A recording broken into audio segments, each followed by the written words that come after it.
Welcome to Trillium Healing Arts Peercast. I'm Julia Wolf, energy healer and transformative life coach. In these episodes, I sit down with members of the greater healing community to talk about ways to facilitate our growth, evolve into our true selves, and manifest our dreams. Here, we dive into the art of healing. Today, we have a very special guest, Sparrow Hart. Sparrow has been spending over 4 decades helping people along their journeys of finding a dream worth living. Sparrow is a Vision Quest leader, an author of Letters to the River and The Vision Quest, and my dear friend and mentor.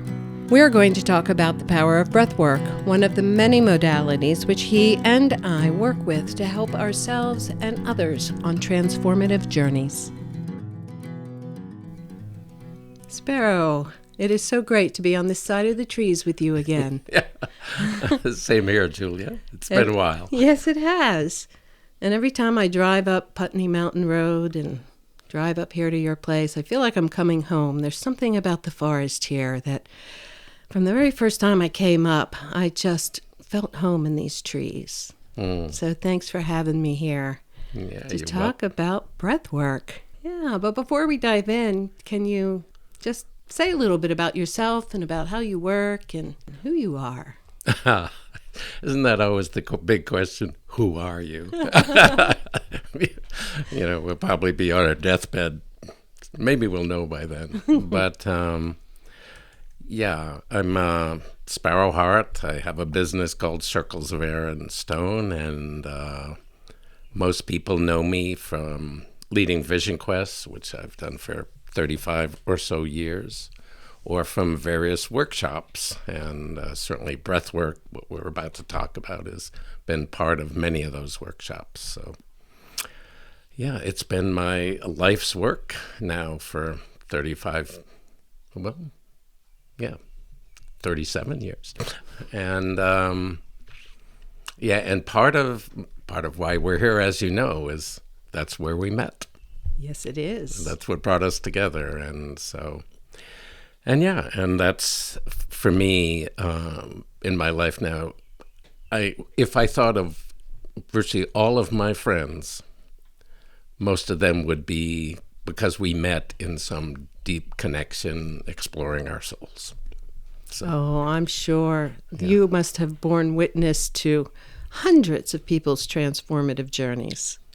And that's what this little conversation is all about. It's about healing and the healing journey, and how do we do that deep healing.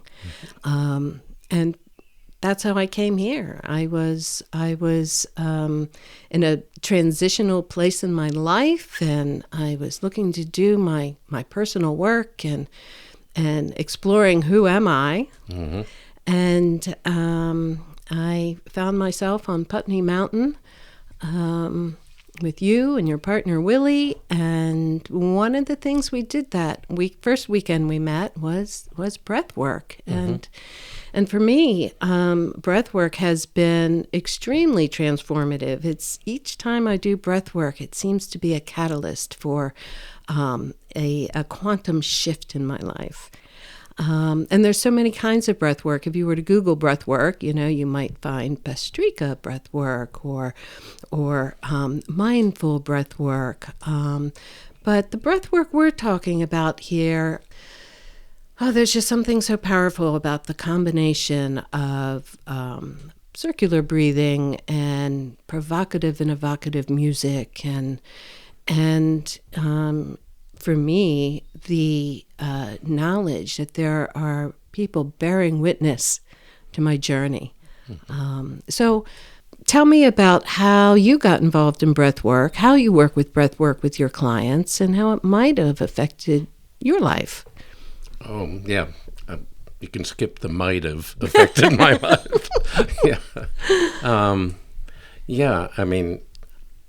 Coming into us talking together, I thought you'd be asking me, what was your first experience with breathwork? And okay, Sparrow, what was your first experience with breathwork? And then I thought, and I immediately came up with an answer, and then I say, no, before that was, and no, before that was. But, we're talking about a particular kind of breath work. And of course, using breath to change your consciousness, that probably started in India like 10,000 years ago. And then, but I know when I was like 23, primal therapy was big. And John Lennon had just seen a primal therapist. And there was a particular kind of breath work that went into the primal therapy journey. And then later on, I was living in a house with two other men, and Dennis did rebirthing, which is also another form of breath work. And this particular form of breath work, which, the most well-known term is holotropic breath work.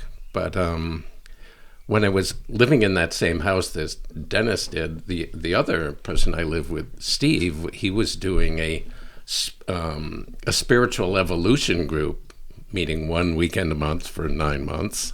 And one of the things they did was breathwork, what was then called holotropic breathwork. And so I got involved in a group. Steve and I had a mutual friend, Rupa, and she lived about 2 or 3 miles away. And Steve and Dennis and Rupa had all been sannyasins. They'd all been followers of Rajneesh, who did a lot of breath work. But Rupa lived about 3 miles away and lived alone, and she had this carpeted cellar. And so pretty soon, starting every Friday at 4 p.m., there was breath work. Wow. And so, and there was kind of an honor system. It's just like you come one Friday, you breathe, and someone else sits for you. The next Friday, you sit for someone else who breathes. And so that particular group went on for at least 2 years. Like every Friday, every other Friday, doing breath work. And so that was my first introduction to this particular form of breath work. And so how did that affect your life at the time? At the time, I love this story because one of the things I was really working with then, when it was like 1991, and I was a bit younger then, whatever, was that 33 years younger or something like that? I was really struggling with my patterns in relationship, with codependence and all of that. And so what I would find in my series of breathwork journeys every other week was, I remember this one time, I would often go into these spaces. I'd start doing the breathing and the music was there, and I would find myself kind of rocking back and forth and then feeling angry and expressing a lot of that anger. But underneath this anger was this incredible sense of helplessness. And I remember going into that space like over 2 or 3 weekends. And then I remember there was this one weekend when I was in that space, and I realized I was in the crib. I was in my crib at whatever age kids are in the crib. And I was one of those babies where my mother was taught, you feed them on a schedule.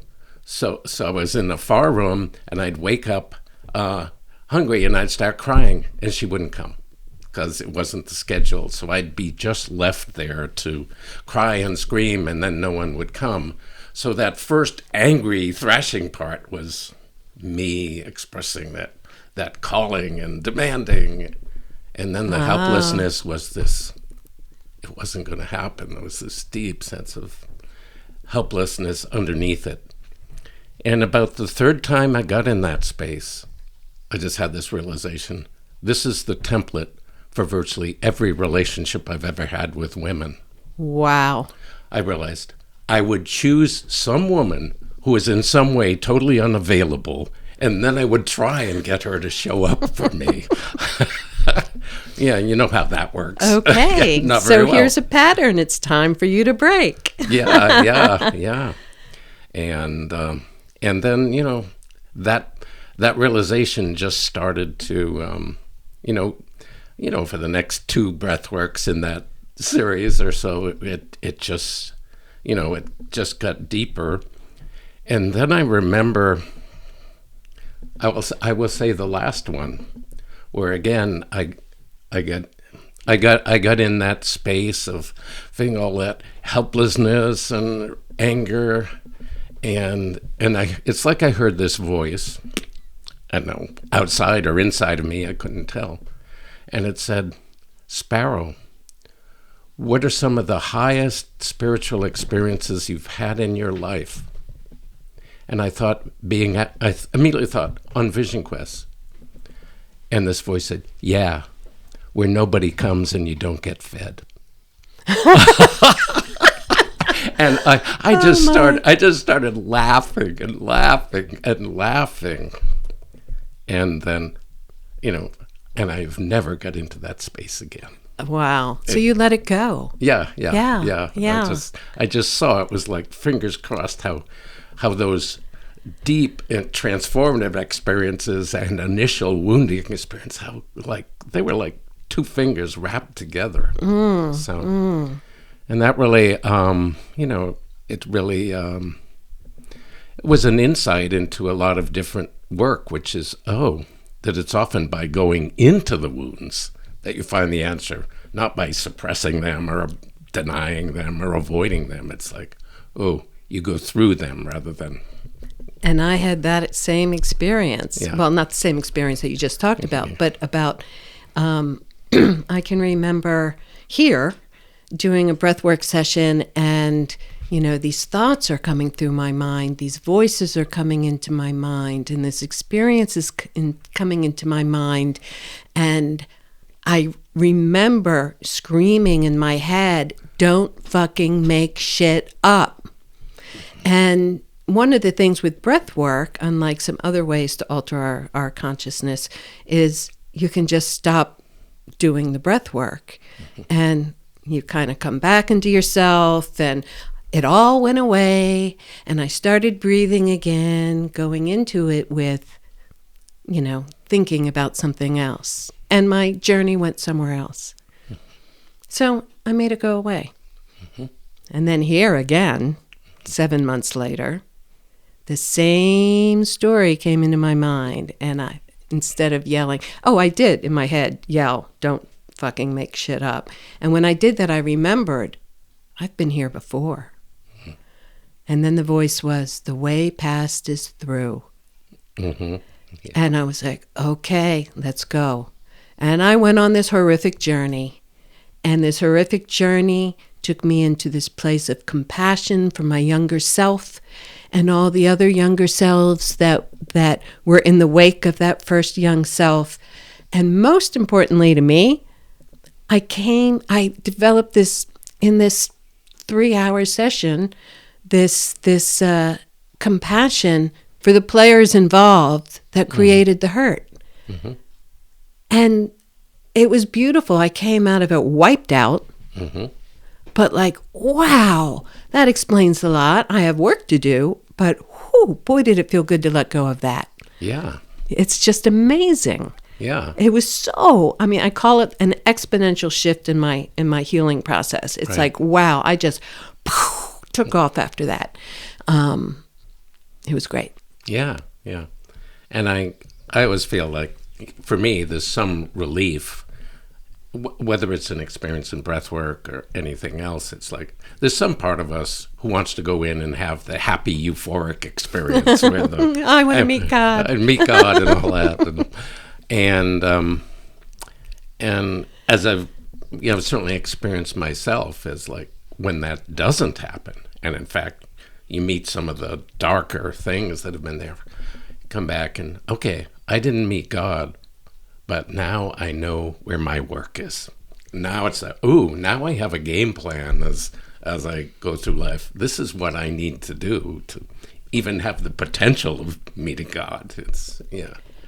Absolutely. And that's one of the areas that I have to work hardest with my clients is, okay, so you've had this revelation, you've received this message.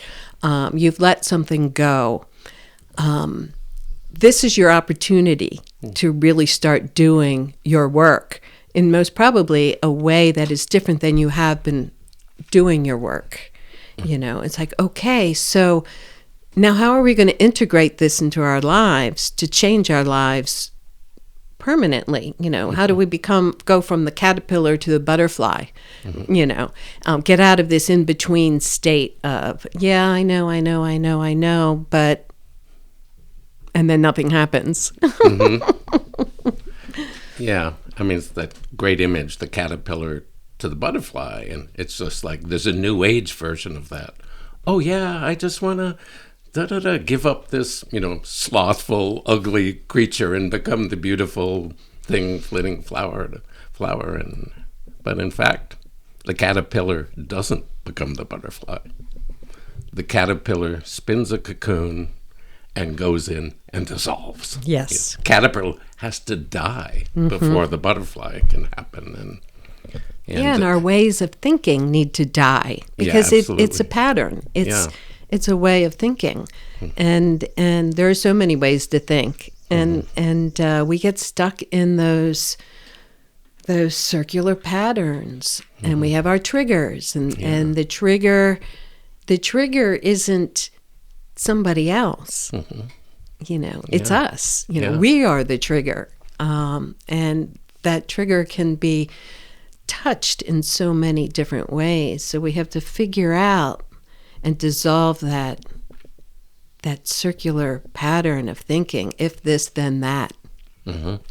Yeah, a kind of interesting story about that, and this wasn't all that long ago, as a woman came here as part of a workshop and did breathwork, and she was a marriage and family therapist, and pretty well known, made a huge amount of money, and she introduced and was in IFS and fairly well known in that community, and she introduced herself as, she said, I don't have any memories, but I know I was abused as a child, and so she had this thing about men because she knew she was abused, and if it wasn't her father, it must have been her brother. And then as part of the workshop, she did a breathwork journey, and she remembered being in 6th grade and going to school, and this gang of 8th grade girls beating the shit out of her and sending her to the hospital. She had never remembered that before, and so that was like a big thing for all of us. And she had an event that she remembered that had happened, and on the other end, she was going, oh, I can't believe the number of men I've trashed. Precisely. Because of, it must have been them. Yeah. Yeah, and I can imagine that was probably a shocker. Shocker. Of course, for me as a man, I said, aha. There you go. We always get the bad rap. Yeah, it's interesting how we can see things in a different light. But do you mind if we talk a little bit about how does that happen? I mean, what does a certain kind of breathing and some music and some darkness, how does that lead us to being able to dive deeper into ourselves, these areas that we otherwise are not quite aware of?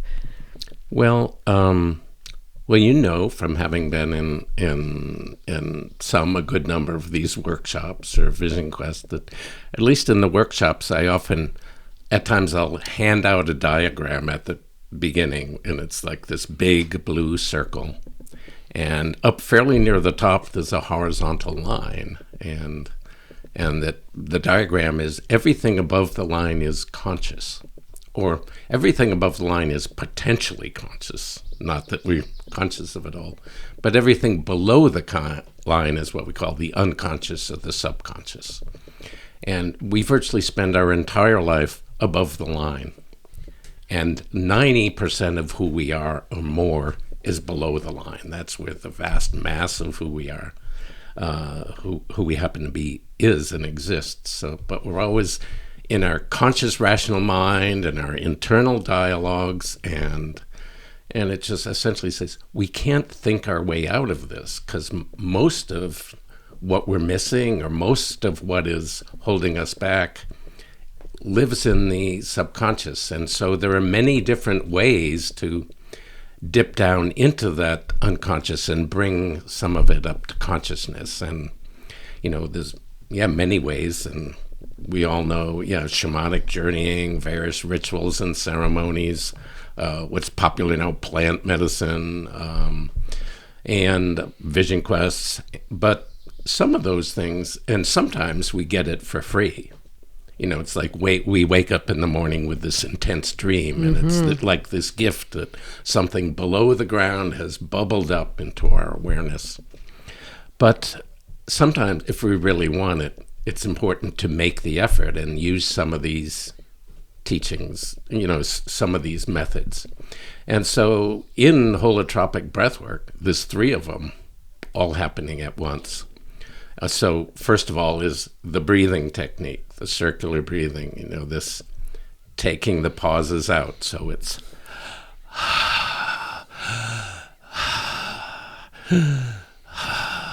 so that circular breathing changes people's consciousness.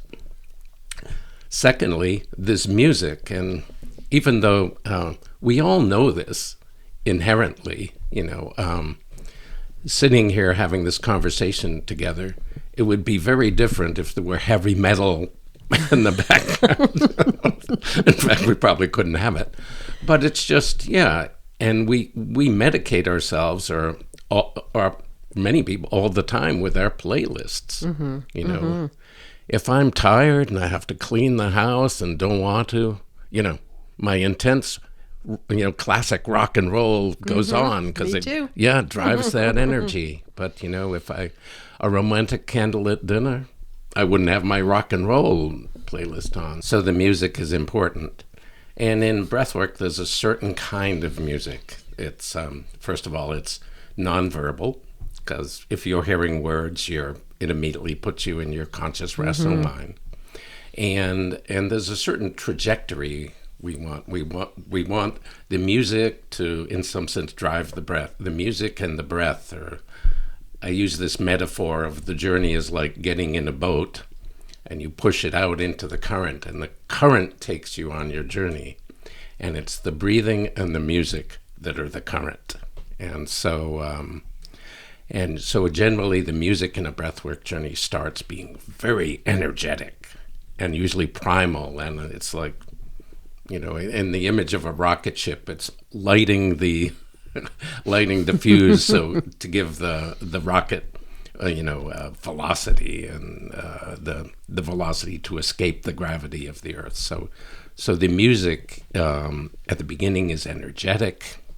Later on, the music starts to move back and forth like waves, strong waves of energetic music, and then there's like the return of the wave, very kind of, in some ways, peaceful and thoughtful, then another wave. And then during the last part of the music, it's all very, in some way, expansive. And that's usually the part of a breathwork journey where you've just had this intense experience. And it's the time for you to rest in it and kind of let it start to settle into your body and your awareness.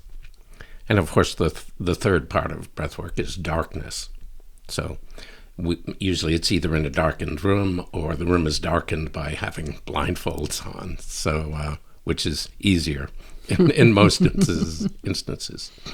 So again, that darkness is important. I mean, here we're sitting in the kitchen, and it's a gorgeous sunny Vermont day.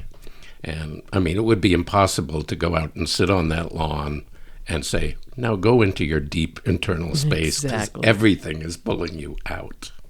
So, so those 3 things together are incredibly powerful. They, as you know well, they take us into something. And I think one other thing I'd want to say about that is that And this is kind of a shorthand version I used to explain it to myself, or actually a shorthand version I used to explain it to other people, is that generally the first part of the breath work, where there's all that in, very energetic music, I think. Between that and the breathing, it starts to raise and raise the energy of the body. Mm-hmm. And we have learned all throughout life various ways to shut down that energy. So as that energy builds and builds, at some point, it's going to intersect that tendency to want to shut it down. And so often, sometimes people have these kind of immense breakthroughs into these other, euphoric or altered states. Or sometimes they have a long period of, I talked about the waves back and forth, almost like the battle between the part that wants to emerge above the ground and the other energy which is wanting to push it back. And so sometimes these can be expressed, and it can be expressed through our physical energy or imagery of this back and forth opening and dark forces and opening. And Yeah. I work a lot with energy and energy healing and some shamanic practices through drumming and such to help energy flow through the body. And my experience with breath work is, very often, I have to move, and I move in ways that I probably would never move to the same music on a dance floor, and it's like, it's almost as if I can just feel this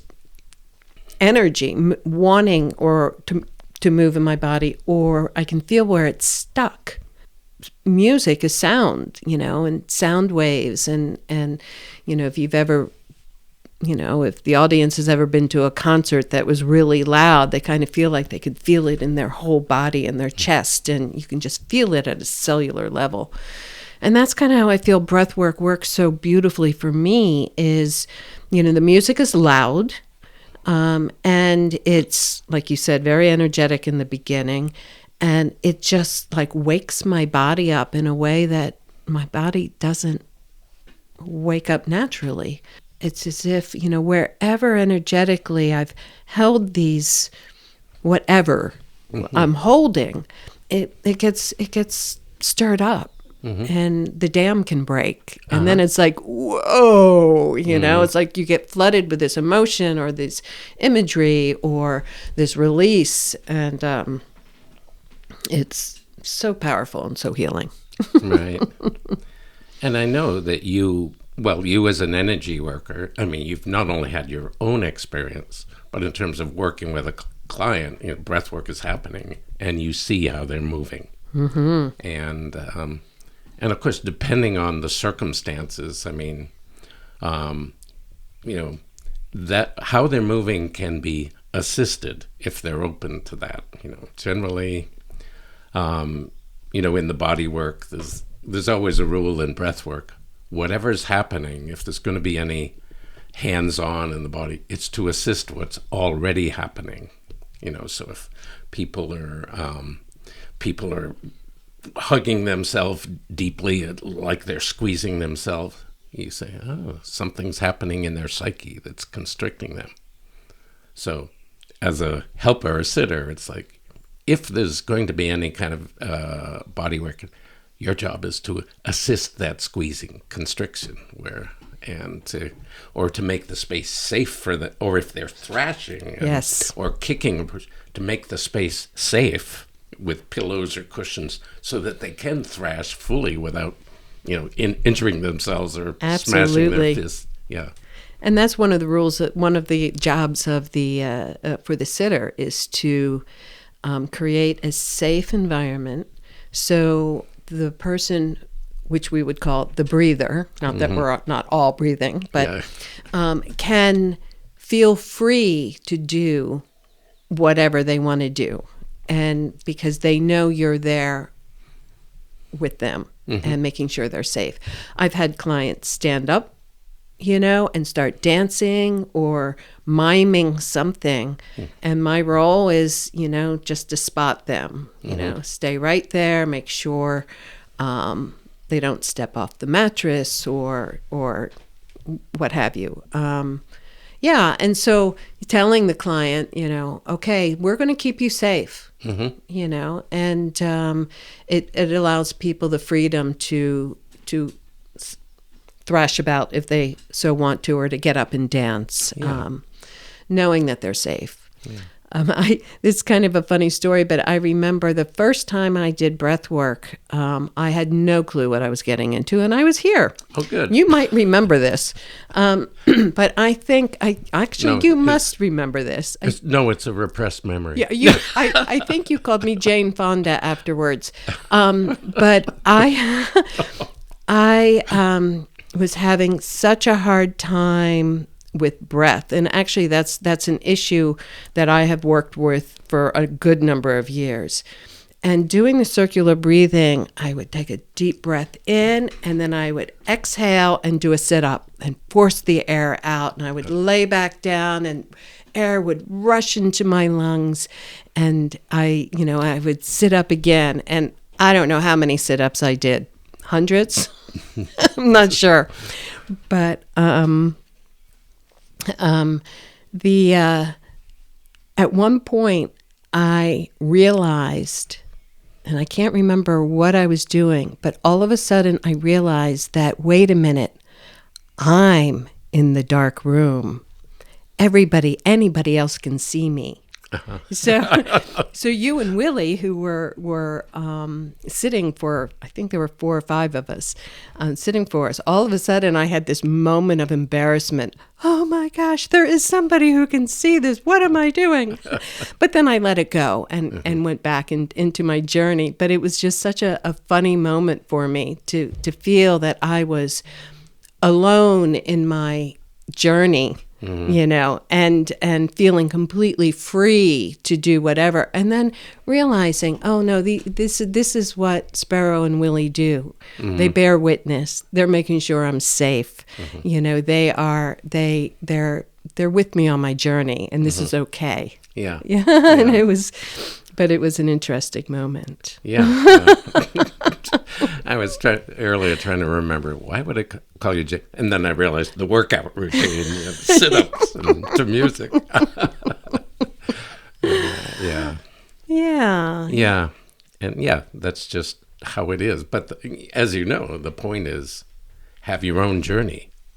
Be into your own breath, your own body. And mm-hmm.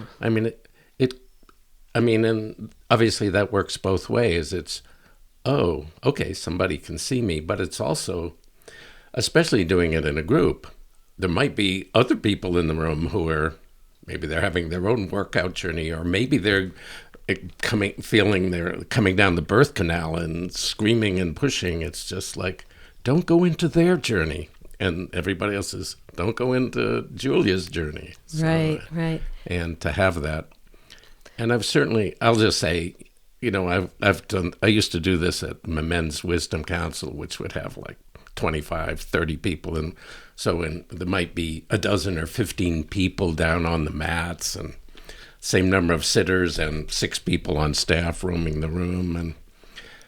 And all of these scenes happening in 12 different mattresses or something. And from the facilitator's point of view, I remember at some point, huddling and whispering to one of my co-facilitators and saying, is this a sacred temple, or is it just a zoo? And the answer was yes. Both. Yeah.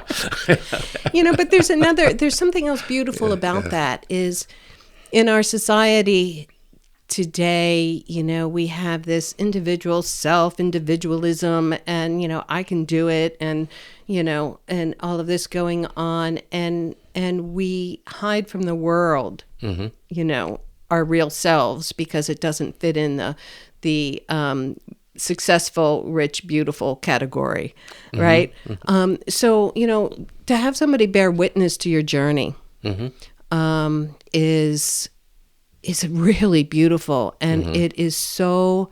It just opens the heart. Mm-hmm. It just opens your heart. And that takes me to the last very important phase of breath work, and that is telling your story. Mm-hmm. So you come out of the breath work and to the individual person sitting with you, in my case, if I'm doing it on a one-on-one or with a group, you tell your story. Mm-hmm.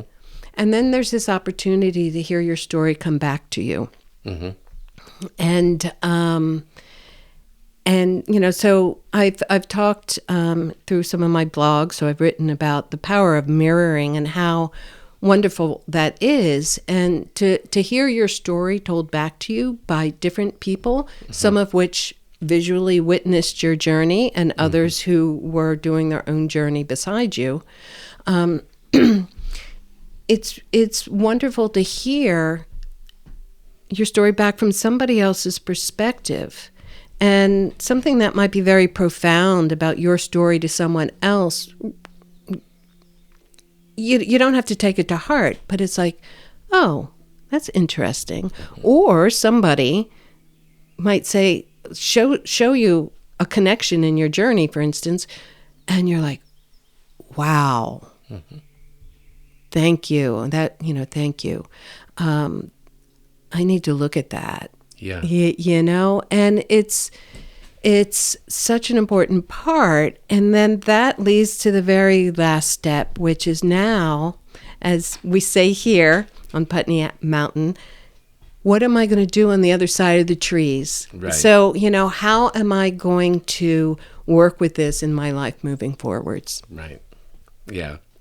So for people listening, that phrase is that, I mean, up here there's a house, and then there's kind of a field all around the house, and then the forest starts, and that's the trees.